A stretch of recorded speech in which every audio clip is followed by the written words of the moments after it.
Hi, everyone.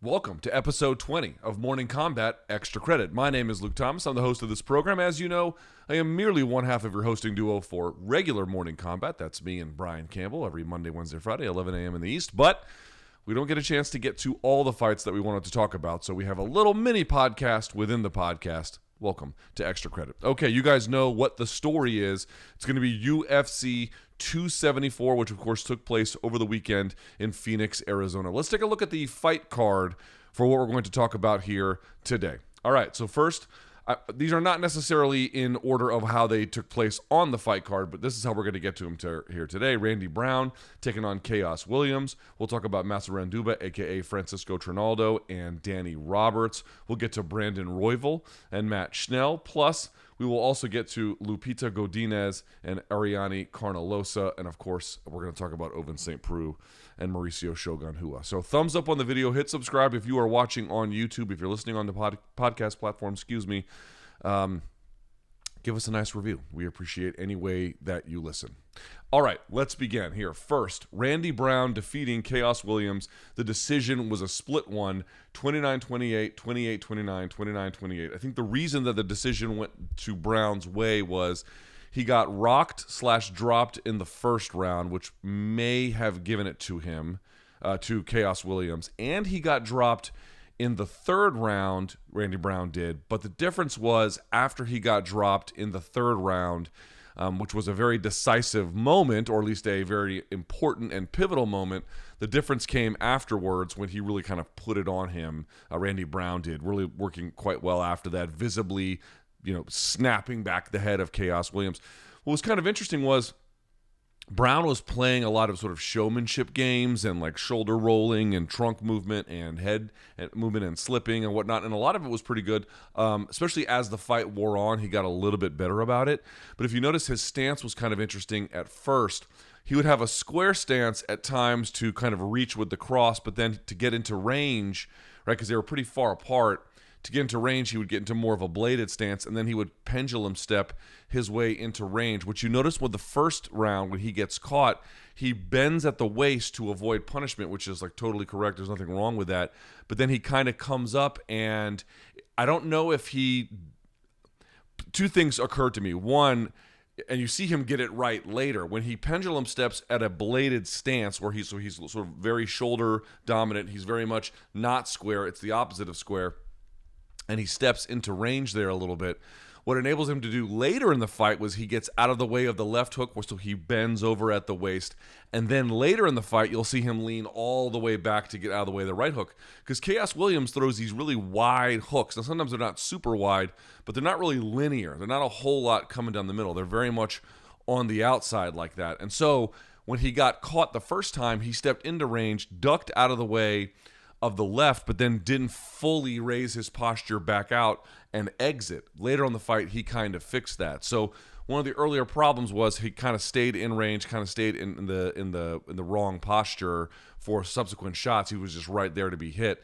He got better about it as the fight wore on. So, it was a good adjustment by him to use proper movement in the way over time, but he had a little bit of trouble with it early. A lot of folks don't like the showboating. The showboating is sort of, I don't really mind it personally. I was glad to see him use his jab. I thought his jab was great, again, once he sorted the movement. Because the thing about it is when you do that kind of movement to get in and out of range, you remember, and he did this too, by the way. As the fight wore on, I want to be clear, Randy Brown did do this. But it looked like early, the problem was, one, he had kind of bumped Khaos Williams when he had come in, in the first round when he got dropped. So it actually created a little bit of space for Williams to hit him. I don't know if that was intentional or not. I don't think it was. And again, he didn't quite right his posture. He didn't duck and then get all the way out. But the other thing he wasn't, and again, he did do it eventually, but early, he wasn't exactly rolling. Now, you don't have to move your feet necessarily to roll. You can shift your weight back to front, and that's okay. But a lot of times what you'll see boxers do, for example, it looks like he's being heavily influenced by boxing training at a bare minimum, is they will roll and step. And then they can use that step to angle off. They can do all kinds of stuff. They don't just keep their feet planted and roll. You can do that. It's not necessarily wrong. Again, all different defenses for all different kinds of scenarios. It just is a function of what makes the most sense for what you're trying to do and what the opponent is offering you. But when he began to roll with it, and so he could step backwards, right? He could step forward to dodge the left hook, and then he could step and lean backwards to get out of it, or step across underneath the hook, as opposed to just kind of rolling and staying in position.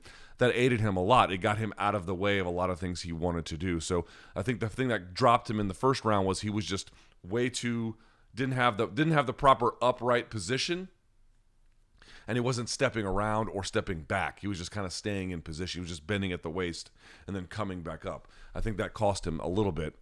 So the scores were a little bit closer than what I thought their ability showed. I thought Khaos Williams showed great power and good patience, but to me, Brown was the superior striker of the two by a pretty considerable margin, even if he got hit a couple times. Obviously, the bigger power puncher of the two is going to be Khaos Williams. The thing that kind of surprised me later in the fight was that Williams there was just not a lot of feinting. There was a little bit of it, not a lot of it. And it kind of seemed to me like he had to find a way to either close the distance on Brown or to get Brown to freeze or to something to get Brown to stop the flow state. And again, he does have big power. When he was able to connect, it mattered, but not enough to get two of the three judges to look his way. So I appreciate what Brown was trying. I think, as the fight wore on, he got a lot better about it. But go back and watch the first knockdown. He'll bend and then not come all the way back up or even out of the way. And so as a consequence, he gets clipped. As the fight wears on, he is better about bending and shifting back or bending and rolling with a step. And I think that made a big difference in the end. Francisco Trinaldo defeating Danny Roberts, unanimous decision, 29-28, 30-27, 30-26. Incredible job. The first round I thought probably could have, Danny Roberts had a claim on the first round, but I think he got rocked in that one too. Or maybe he got rocked in the second. Here's the real story of the fight. Once Trinaldo got a read on the timing of Roberts, it was over. And he got it mostly, you saw a big demonstration of it towards the end of the first, and then really it kicks off in the second. That's when he really got it. He was able to rock him with that jab in between his strikes. That was really the story of the show. What Trinaldo was trying was in the first round, you can see him looking for stuff. He can't quite get it going. Danny Roberts using a lot of lateral movement, in and out, that kind of a thing, being a difficult target to find. But once Trinaldo figured out what kind of strikes he was going to throw and what the timing was on them, he was off to the races. That's when he began to slip and throw over the top. That's when he began to punch with him, knowing his defense would be open. That's when he would wait and go in between his strikes. So he was going at the end, going with him in between all the different moments in a particular exchange where he knew he was going to be open and he was just ready for it. And then from there, he could blast him to the body. You saw that vicious body shot that kind of crumpled him a little bit later in the fight. The thing that sort of surprised me was Trinaldo's clinch is pretty strong. And again, like Charles Oliveira, he sort of goes back and in between it, depending on what he wants to do and what kind of attacks he's trying to set up or what's available to him. But there's a lot of grabbing the head, grabbing the shoulders, firing an underhook, that sort of a thing. And so I thought Danny Roberts, if you look at the first round, was doing his best work at distance. So if his best work is at distance, how does he get back there? Somewhat surprising to me that I did not see Roberts do a lot of feinting in the third round.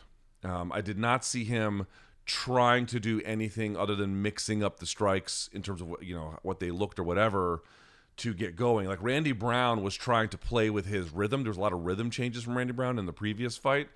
Trinaldo really wasn't doing that. He was just sort of not stationary. He was definitely not stationary. He was moving side to side. What I mean to say is he wasn't trying those tactics. So I thought Danny Roberts might try rhythm changing, right? Might try feinting to set up something, get out of the way of something, freeze Trinaldo, get him to block, and there just wasn't a whole lot of it. So Trinaldo in the first round, you'll notice a lot of elbow blocking and high guard that he was implementing to get out of the way of some of the stuff that Danny Roberts was throwing. And some of the stuff Danny Roberts was throwing in the first round really got through. That round was the most competitive, certainly, of the three. I could see how you could give it to Trinaldo. I could see how you could make a case for it for Danny Roberts. But what I would say was I was very surprised that by the third round, there was not a ton of feinting from Roberts. to get Trinaldo to do anything different than what he was. Like, to me, this is, of course, I'm just sitting on my stupid office chair. Very easy for me to say this. This doesn't mean a whole lot, but I'm just sort of pointing out as a general rule, second round, it was pretty clear Trinaldo had his timing. And Trinaldo could work from all the spaces. He could work from on top and half guard. He could work in the clinch along the fence line. He could work at range. He could work in all the spaces. So if you're going to work at range with the guy, where was Danny Roberts doing his best work? It was at kickboxing range, more or less, sort of boxing range-ish.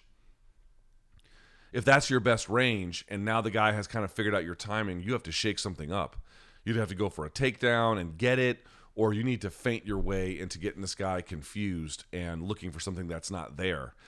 And, again, it's very easy for me to sit here and say that that's a thing he should do and he didn't do it and therefore blah, blah, blah. But, I would be curious, like, what would be the alternative to that, right? Like, if that is wrong for whatever reason, what would be the better approach to getting Trinaldo to do what he was doing? Because by the third round, he was in the comfort zone, folks.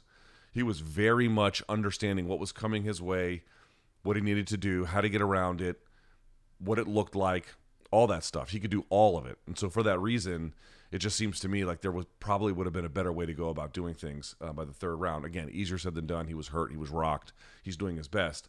But Trinaldo, and they made a point on the broadcast about this, and I really agreed. Trinaldo, yes, he's older, but he doesn't look too much different than he did at his peak or whatever his peak was. Like, he still seems to be, shockingly still quite physically adept. I'm sure he slowed somewhat. I'm sure he doesn't have the same reaction time, but it was plenty for this fight.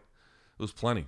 Took him about a more or less a round, maybe a little bit less, to find his bearings, and then he was off to the races after that. Still has good power, as I mentioned, still strong, still can do a lot of different things, but Danny Roberts had to shake something up in that third round, either with a takedown or with feinting and faking, making Trinaldo think that, like, all of that timing he had figured out was now gone. How do you do that? What's another way to do that? Those would have been the things that I would have pointed to. They didn't really show up, so Trinaldo gets the win. Nice win by him. Incredible that at 43 and at 170 pounds, he is still this active. That is extremely unusual. All right, we go to flyweight now. Brandon Royval taking on Matt Schnell. He wins via guillotine choke at 2:14 of the first round. I mean, look, I don't really know what there is to say about this. There's a couple things I'll point out, but the one thing I did want to say was apparently Matt Schnell had lost his mother prior to the contest. She had passed away. And I'll just say to anyone who's lost a parent, mom, dad, whatever, any kind of very close loved one, I would not have recommended fighting. This isn't to say that folks have not done it before. Or excuse me, this is not to say, rather, that folks have done it before and won. That is true, they have. And fighters are, if nothing, the toughest, some of the most resilient people you'll ever meet in your life. I put Matt Schnell in that category, quite obviously. He did rock Brandon Royval in this fight, and even though, it didn't go his way, so it wasn't like he got, totally outclassed or something like that. But, in a fight, you need to have real clear-headed decision-making, right? In a fight, you need to be as calm, centered. Yes, a lot of it will be muscle memory, right? A lot of it will be instinct to a lot of degrees, but a lot of that happens just from a state of readiness. And that readiness is a function of doing your homework, of the repetition of everything. But still, you do need to be clear-headed about thinking through problems, especially in the grappling department where it's a series of your next move is very perilous. You must get this one right, And I would not have recommended fighting. I know what losing my mother did to me, and granted, sometimes they can happen under tragic circumstances. Sometimes they can be widely expected. I really don't think that matters, at least not for job performance in the immediate passing of a loved one. You're just not going to be at your best. You're not going to be ready. Again, there are exceptions, but those exceptions to me prove the rule. So I certainly understand, to a degree anyway, Matt Schnell's willingness to continue and fight his way through this.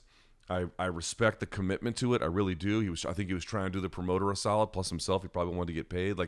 There's a lot of factors that go into it. It's not as easy as me sitting here saying, "Oh, you shouldn't fight because you're not going to be at your best." I mean, those aren't often the reasons why fighters do or don't take fights. But just sort of realizing, maybe Brandon Royval wins 10 times out of 10. That may be your opinion, but I would really submit to you, I am quite certain we did not get the very best Matt Schnell here. I'm pretty sure about that.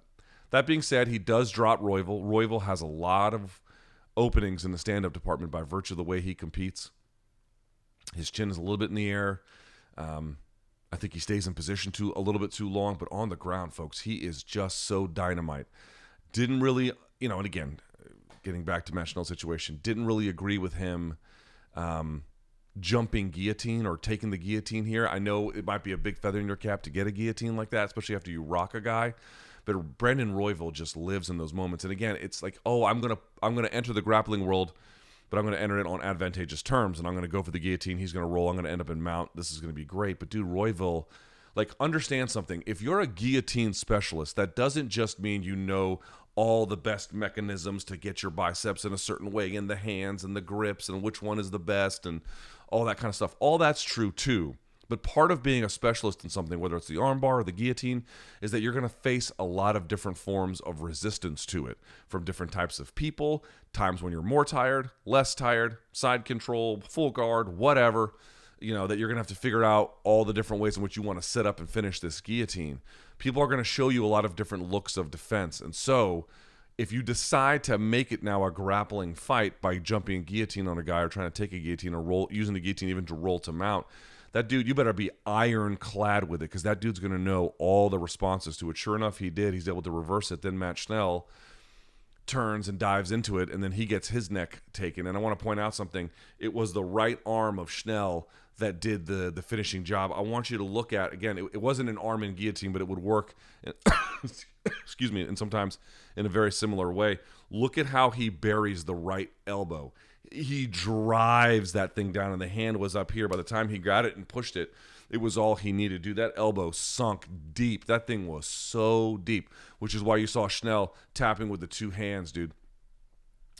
It's just, if once you enter a grappling exchange, you do not know how that's going to turn into a scramble with a guy as good as Brandon Royval. So as much as I am very willing and frankly asking all of you to grade Matt Schnell on a curve, this should still sort of serve as a general warning that, if you're going to take the fight to the ground with Brandon Royval, even if it starts on advantageous terms, even very advantageous terms, you should be very cautious about it, especially if he's not badly hurt or obviously rocked, because he's going to have not just potent offense, he's going to have very good defense / scrambling / positional switching through the course of that to get back to where he wants.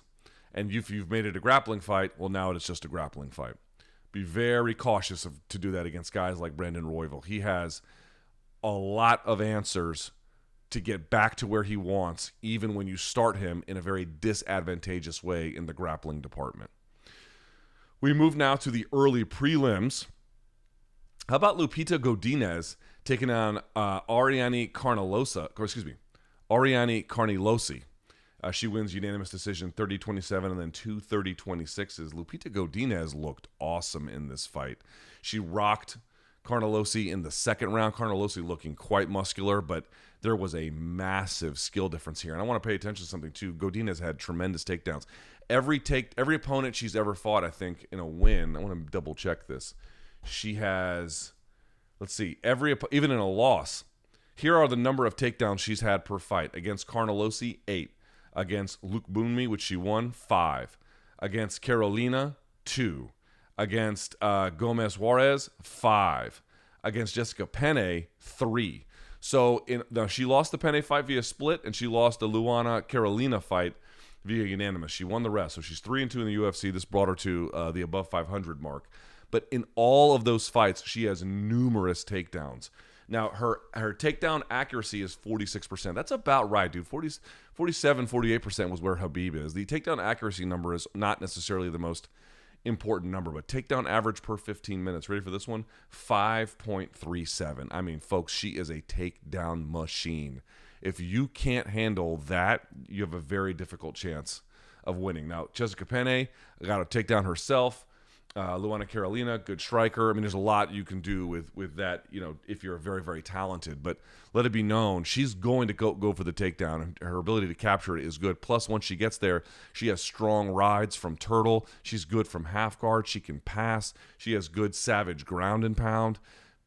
She kind of threatens submissions. Let's see. Submission average 0.9 per 15 minutes, so she's good for 1 for 15 minutes. Not a whole lot there necessarily, but it's not necessarily either something you could just disregard.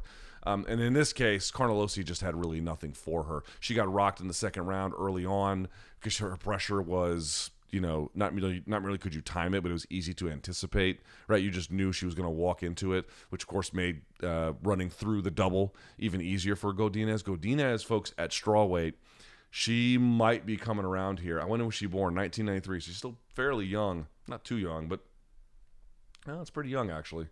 The point I want to make here is I was really impressed by the wrestling. I was really impressed by the control positions. I was really impressed by the physicality of her game. She is turning into something special in this division. Well, I should say she could be turning into something special in this division. You got to beat people.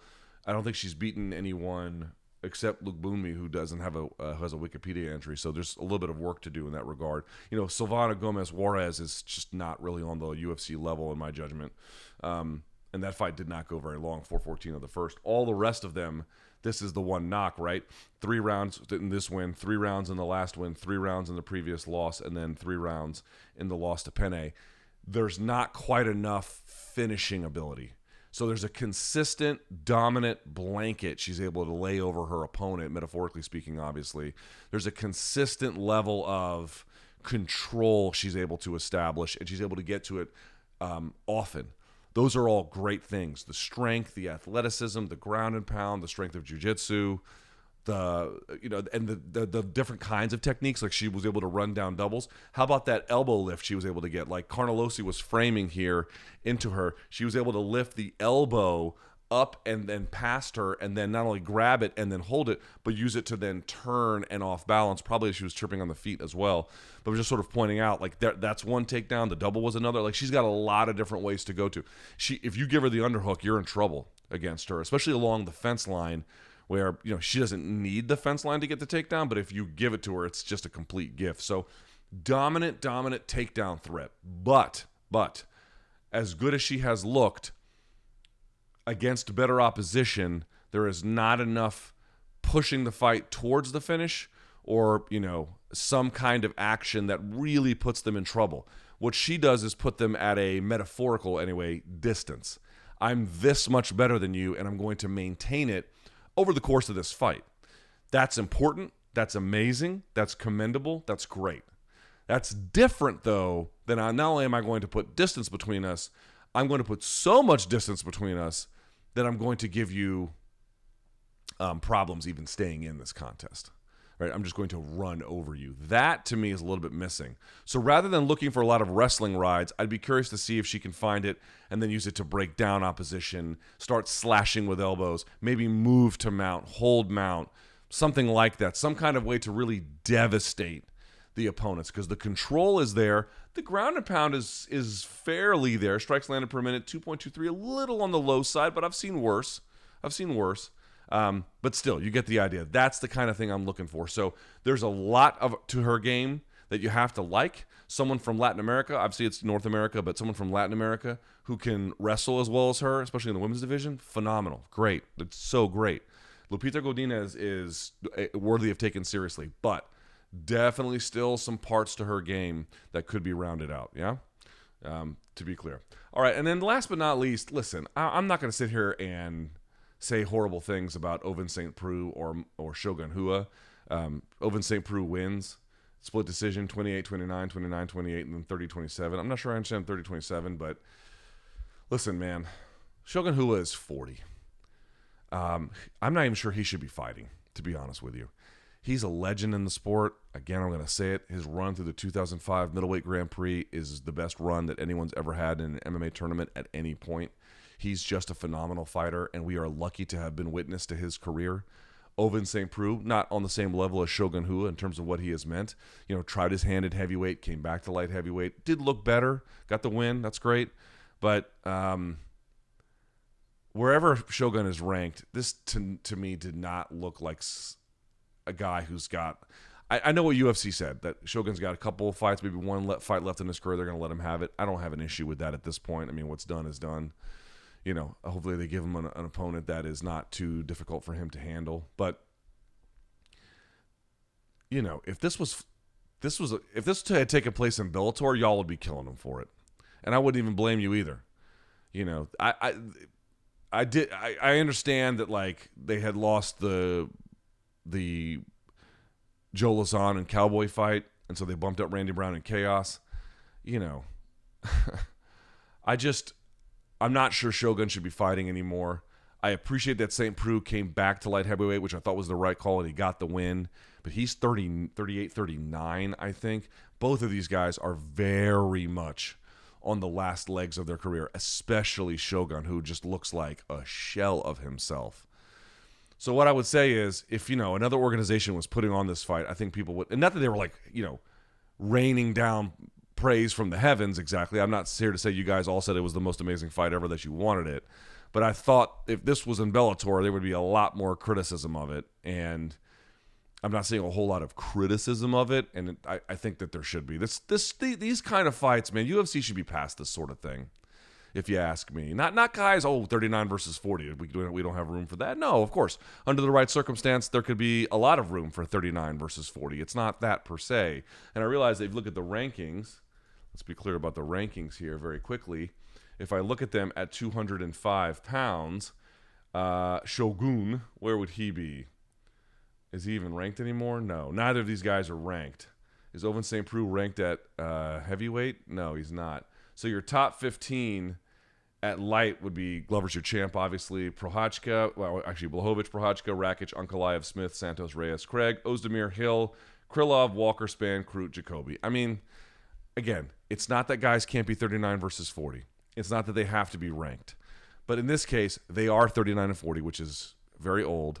They are, in the case of Shogun especially, he is very much not looking at all like he once did, has absorbed a metric ton of damage, and they're not ranked. The UFC should not be putting on fights like this anymore. And, it's my personal opinion. Your mileage may vary.